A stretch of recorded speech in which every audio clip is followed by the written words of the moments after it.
बहुत सारे बच्चे पाकिस्तान में हमारे इधर ऐसे हैं जिनका 1 साल रह जाता है या एक specific percentage required cut off से नहीं आती है, तो वो बड़े डिसअपॉइंट हो जाते हैं या उनका 1 साल ज़ाया हो जाता है। वो समझते बस ज़िंदगी हो गई मेरी तो तबाह, इसमें मेरा एडमिशन नहीं हुआ, मेरा मेडिकल में नहीं हुआ या मेरा प्री इंजीनियरिंग में नहीं हुआ, तो अब तो मुझे बस ख़त्म।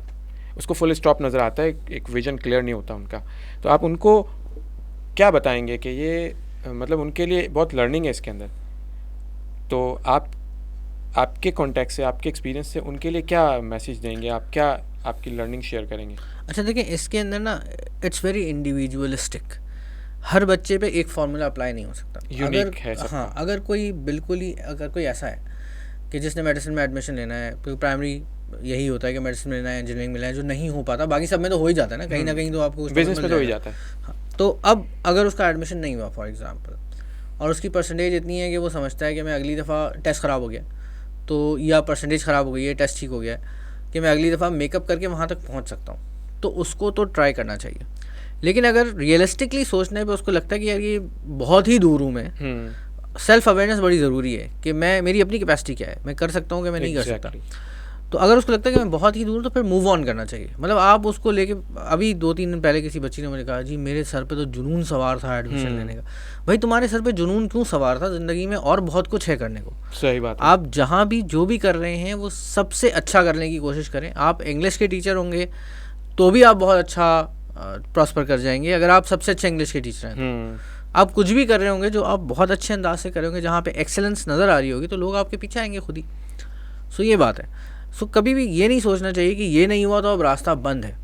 आपको हमेशा अपने अल्टीमेट एम के तौर पे सोचना चाहिए कि यार मैं ये क्यों करना चाहता था, और जो जिस वजह से मैं करना चाहता था, क्या मैं किसी और अंदाज में वो काम कर सकता हूँ?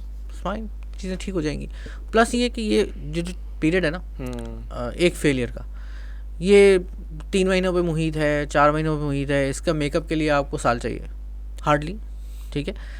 तो अगर आप देखें तो आपकी एवरेज लाइफ 60 साल से ऊपर ही होती है, कुछ 67-68 प्रैक्टिकली। तो अब वो उस ज़िंदगी का 1% से कुछ ऊपर का हिस्सा बनता है, तो कुछ भी नहीं है, 1% कुछ भी नहीं। और उस दौरान में आप कुछ और भी सीख लें। अगर आपको लगता है कि यार मैं पढ़ा हुआ कोर्स ही दोबारा पढ़ाऊँ, तो किसी और चीज़ में एडमिट, कोई लैंग्वेज सीख लें।